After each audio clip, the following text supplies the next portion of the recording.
B J پی کو ہرانے کے لیے ہم نے پیشکش کی کہ ہم کو 5 سیٹ دے دو آپ، مگر وہاں پر جو گٹھ بندھن کے لوگ تھے غرور اور تکبر میں ڈوبے ہوئے تھے۔ یہ جو نعرہ لگتا ہے الیکشن کے وقت کے سیکولرزم کو بچا لو، سب سے بڑے جھوٹے، سب سے بڑے دھوکہ دینے والے یہی ہوتے ہیں۔ اور ناگپور میں جہاں کہیں بھی مسلم الپ سنکھیک سماج کے علاقے ہیں، وہاں پر سیمنٹ روڈ کا کوئی انتظام نہیں۔ میں نے پوری دلیلوں کے ساتھ مودی کی حکومت کو بے نقاب کیا، ایکسپوز کیا۔ اگر آپ صرف ووٹر بن کر رہیں گے تو نوجوان بچوں کو جھوٹے الزام میں جیل میں ڈال دیا جائے گا۔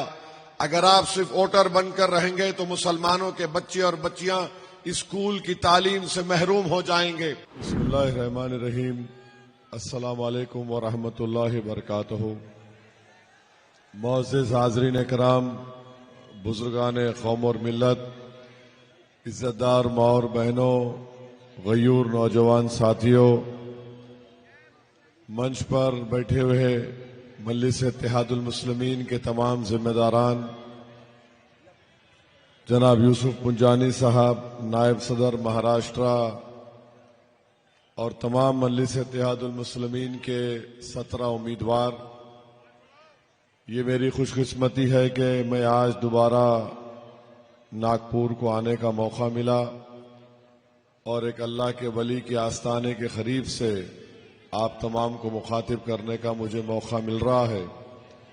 میں آپ سے یہ کہنے آیا ہوں کہ 15 جنوری کے دن جو بلدیہ کے انتخابات کا متدان کا دن ہے، آپ تمام لوگ اپنے ایک ایک ووٹ کا صحیح استعمال کریے اور مجلس کے تمام امیدواروں کو اپنی دعاؤں سے اور اپنے ووٹ سے نواز کر ناگپور میں آپ کی پارٹی کی ایک لیڈرشپ کو مضبوط کریے۔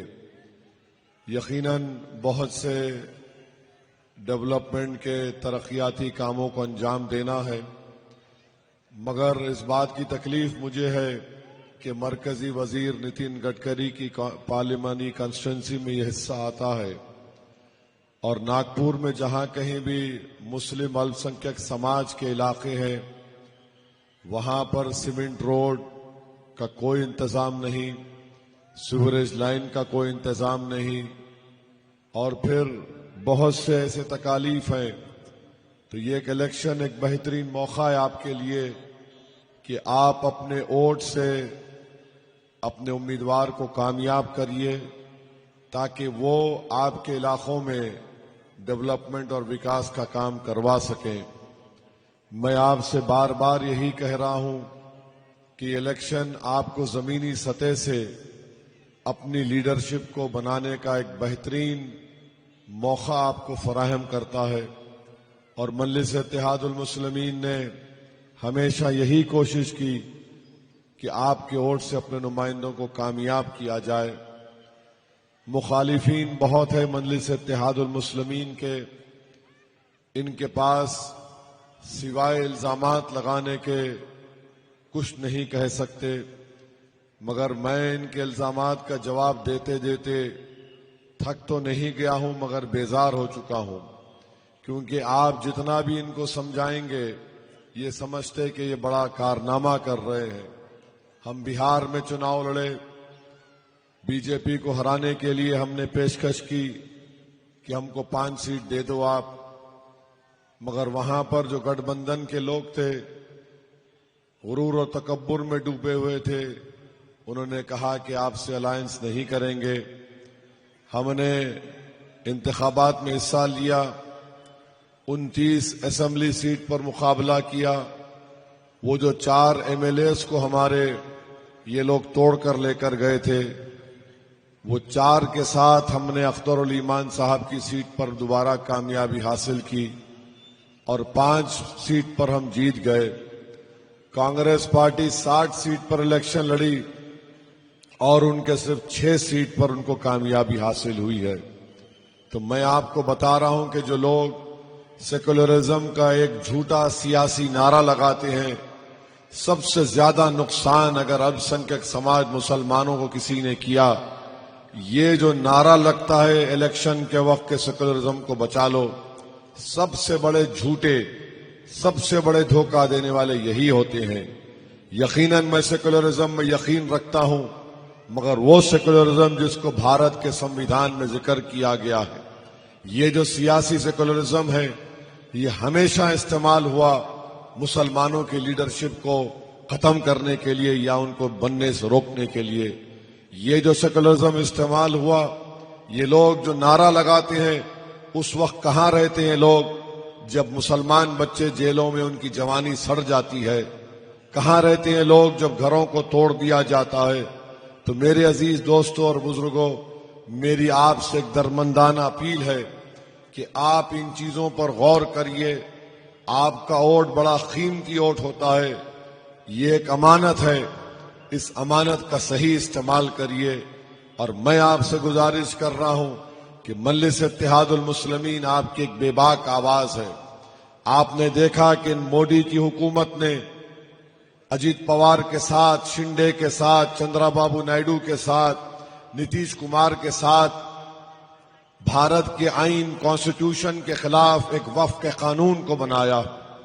اس وفق قانون کو اس پارلیمنٹ کمیٹی میں ممبر تھا، 127 پیجز کی ڈائسنٹ رپورٹ میں نے دیا، اور جب پارلیمنٹ میں بل لایا گیا تھا تو میں نے پوری دلیلوں کے ساتھ مودی کی حکومت کو بے نقاب کیا، ایکسپوز کیا کہ یہ صرف اور صرف قانون مسلمانوں سے ان کی مسجدیں، درگاہیں، خانقاہوں کو چھیننے کے لیے لایا گیا۔ اس بل کو پھاڑ کر میں نے پارلیمنٹ کے فرش پر پھینکا، اور میں آج بھی بتا رہا ہوں یہ قانون کا ایسا استعمال ہوگا جہاں سے ہماری وقف کی جائیدادیں ختم کر دی جائیں گی۔ یا تو کوئی مستقبل میں کوئی وقف نہ کرے، یا ہے تو اس کو مسلمانوں سے چھین لیا جائے۔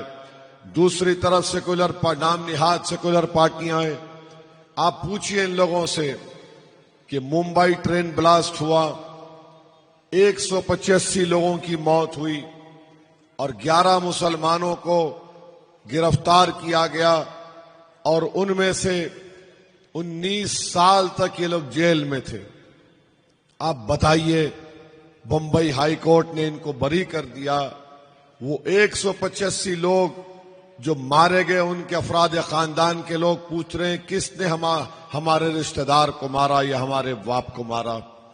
جو مسلمان 19 سال جیل میں تھے وہ سوال کر رہے ہیں کہ ہم کو جیل میں کیوں رکھا تم نے۔ آج آپ جان کر تکلیف محسوس کریں گے کہ ایک کمال انصاری کو بھی گرفتار کیا گیا تھا مدھوبنی بہار سے۔ کووڈ میں کسی کو بیل نہیں ملی، کمال انصاری کووڈ میں ان کا انتقال ہو گیا۔ بچے پیدا نہیں ہوئے تھے، بیٹی ایک ایکیوز کی جیل میں باپ ہے تو باپ نکل کر کہتا ہے کہ میں نے جیل کی سلاخوں سے پیچھے اپنی بیٹی کو دیکھا۔ تو یہ کب تک ناانصافی کا دور اسی طریقے سے استعمال ہوگا؟ یاد رکھیے، میں آپ کو اس اہم جگہ سے کہہ رہا ہوں، بھارت اور مہاراشٹرا میں ہر سماج کا ایک پولیٹیکل لیڈرشپ ہے۔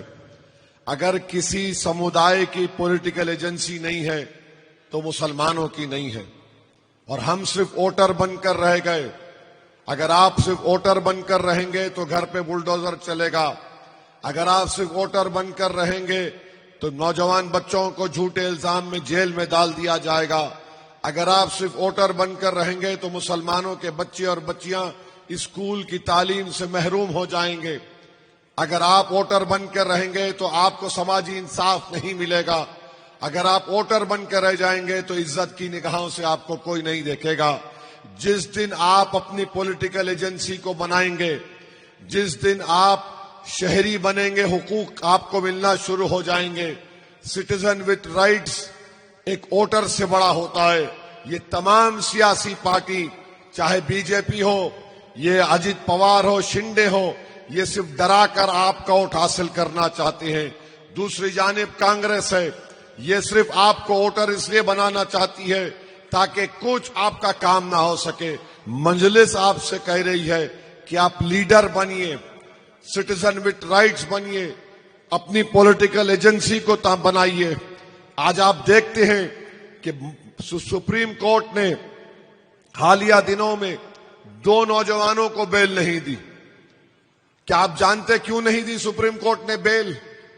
اس لیے نہیں دی کہ ڈاکٹر منموہن سنگھ کی حکومت نے، اس وقت ہوم منسٹر چدمبرم تھے، انہوں نے قانون لے کر آیا اور انہوں نے ڈیفائن کیا کہ دہشت گردی کیا ہوتی ہے. میں اپنے 5 منٹ کی تقریر میں اس وقت پکار کر کہہ رہا تھا کہ سیکشن 15A کا استعمال مسلمانوں پر، دلت آدیواسیوں پر ہوگا. میں نے اپنے تقریر میں کہا کہ اینی ادر وے کا مطلب کیا ہے. اروندھتی رائے کی رائٹنگ پر اس کو جیل میں ڈالا جا سکتا ہے. 180 دن کا ڈیٹینشن اس میں رکھا گیا کہ بغیر پولیس کو کسٹڈی ملے گی 180 دن کی. آج سپریم کورٹ نے ان دونوں بچوں کو بیل نہیں دینے کی وجہ بتائی. سیکشن 15A کہاں انہوں نے؟ کہاں یہ کانگریس والے جو آج کہتے ہیں بڑی بڑی باتیں کرتے ہیں؟ ٹیررزم کا ڈیفینیشن لکھ دے کہ اینی ادر وے. آپ بتائیے کیا کوئی ٹیررزم اینی ادر وے میں ہو سکتا ہے؟ 5.5 سال سے وہ بچے جیلوں میں سڑ رہے ہیں. اپنی بہن کی شادی کے لیے پیرول پر نکلتا ہے. امراوتی میں کسی کو ڈالا گیا جیل میں 3.5-4 سال. کیا قانون UAPA کا؟ اور حد تو یہ ہو گئی کہ 2019 میں امت شاہ نے UAPA کا امینڈمنٹ لایا. آپ کو معلوم کس نے اس کو سپورٹ کیا؟ وہ قانون کیا کہتا ہے؟ NIA کا ایک انسپیکٹر دلی میں بیٹھ کر ناگپور میں کسی کو بھی ٹیررسٹ بول دے گا.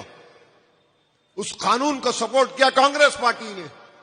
میں امتیاز جلیل صاحب اپوز کیے، ووٹنگ کروائے، ہر امینڈمنٹ کے سیکشن پر ووٹنگ کرا اسپیکر کو بول کر کہ شاید کانگریس کم سے کم دیکھے گی کہ اویسی ان کو ایکسپوز کر رہا ہے. مگر کانگریس پارٹی ٹس سے مس نہیں ہوئی. میں اپنی تقریر میں کانگریس کے لوگوں سے کہا کہ میں اللہ سے دعا کرتا ہوں کہ تمہارے نیتا 1 سال 2 سال جیل کو جائیں، تم کو پتا چلے گا ہماری تکلیف کیا ہوتی ہے. تو بھڑک گئے، پورے اٹھ گئے. میں نے کہا یہی تمہارا ریاکشن ہے. جب تم پر آنچ آتی ہے تو تم دیش کو سر پہ اٹھا لیتے، اور جب ہمارے گھر برباد ہو رہے ہیں 70 سال سے، تم قانون بنا رہے ہو، ہم برباد ہو رہے ہیں. تو میرے عزیز دوستوں اور بزرگوں، میری آپ سے اپیل ہے کہ نریندر مودی نے جو قانون بنایا اور آج جو ظلم ہو رہا ہے، جو نشانے پر مسلمان کو رکھ دیا گیا، ایک نفرت کا بازار عام کر دیا گیا، ہماری زندگی کی کوئی قیمت نہیں، ہماری خوشیوں کی کوئی ہمارے کو موقع نہیں ملتا. ہر طرف یا تو بنگلہ دیشی ہیں، یا تو پھر آتنکوادی ہیں، یا تو پھر فلاں ہیں. آخری اس دور کا خاتمہ اسی وقت ہوگا جب بھارت کے مسلمان اپنے مقدر کے فیصلے کریں گے.